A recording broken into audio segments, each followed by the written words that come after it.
মিরপুরে একদিনে বাংলাদেশ নারী ক্রিকেট দলের একাধিক অর্জন। একদিকে শেষ ওয়ানডেতে আইরিশদের বিপক্ষে জয়, অন্যদিকে হোয়াইট ওয়াশ করার আনন্দ, সাথে জোড়া 50-তে সুপ্তা পিঙ্কির নতুন মহাকাব্য। শেরে বাংলায় টাইগ্রেসদের জয়ের শুরু থেকে শেষ পুরোটা তুলে ধরেছেন পার্থ বণিক। একটা ফ্রেম, যে ফ্রেমে হাসি মুখে বাংলার বাঘিনীরা, যে ফ্রেমে মিশে আছে টাইগ্রেসদের সিরিজ জয়ের সুখস্মৃতি, যাতে সামিল হবার সুযোগ হাত ছাড়া করেননি খোদ বিসিবি সভাপতি। আয়ারল্যান্ডকে ওয়ানডে সিরিজে হোয়াইট ওয়াশ করার পর ট্রফি সেলিব্রেশনে গোটা দলের সাথে উদযাপনে ছিলেন ফারুক আহমেদ ও নাজমুল আবেদিন ফাহিমরা। তবে শুধু কি trophy, player of the match, player of the series, Supta পিঙ্কিরা জিতেছেন সবই। হোয়াইট ওয়াশ করার মিশনে এদিন জ্যোতিদের শুরুটা হয় টস হেরে। আয়ারল্যান্ডের সিদ্ধান্তে বাংলাদেশ মাঠে নামে ফিল্ডিংয়ে। অবশ্য গোটা সিরিজ জুড়ে টাইগ্রেস বোলারদের কাছে খাবি খাওয়া আইরিশরা এদিনও করতে পারেনি সুবিধা। ষষ্ঠ ওভারে সুলতানার অফ স্পিনে সারা ফোর্বস পড়েন কাটা। দ্বিতীয় উইকেটে কিপার অ্যামি হান্টার ও গ্যাবি লুইসের ব্যাটে উত্তেজনা ছড়ায় টান টান। দুজনে মিলে বোর্ডে তোলেন 48 রান। 20তম ওভারে আবারও দৃশ্যপটে বাংলাদেশ।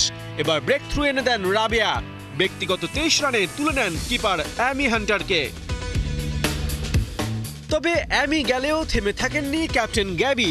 তৃতীয় উইকেটে ওরলাকে নিয়ে গড়েন আরও 40 রানের জুটি। একের পর এক বাউন্ডারিতে কষতে থাকেন বড় রানের ছক, তুলে নেন সিরিজে নিজের প্রথম অর্ধশতক। অবশ্য 29তম ওভারে গ্যাবি লুইসের অধ্যায় শেষ করেন ফাহিমা খাতুন। 52 রানে আইরিশ ক্যাপ্টেনকে বোল্ড করে ফেরান ড্রেসিং রুম। এরপর সময়ের সাথে সাথে আর্লিন কেলি, এলানা ডেলজেল, কারাকারিরা ক্রিজে এসেছেন আর ডাগ আউটে ফিরেছেন, কিন্তু কেউই 200 পার করাতে পারেননি দলকে।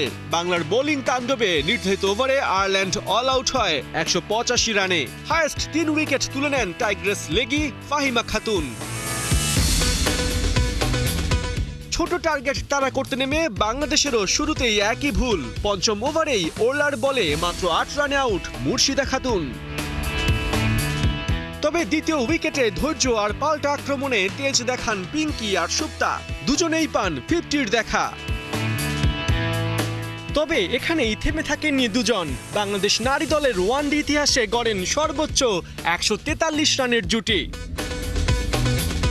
33তম ওভারে সুপ্তাকে থামান এইমি ম্যাগুয়ার। তবে ততক্ষণে 72 রান তুলে নেন টাইগ্রেস ব্যাটার। পরের ওভারে আবারও চমক দেখান ম্যাগুয়ার। 61 রানে এবার পিঙ্কিকে ফেরান এই আইরিশ স্পিনার। তবে আয়ারল্যান্ডকে হোয়াইট ওয়াশ করতে সময় নেয়নি টাইগ্রেসরা। 38তম ওভারে সোবহানার উইনিং বাউন্ডারিতে বাংলাদেশ পায় জয়ের দেখা। 75 বল আগেই বাংলাদেশ শিবিরে জয়ের উল্লাস। পার্থ বণিক, 71।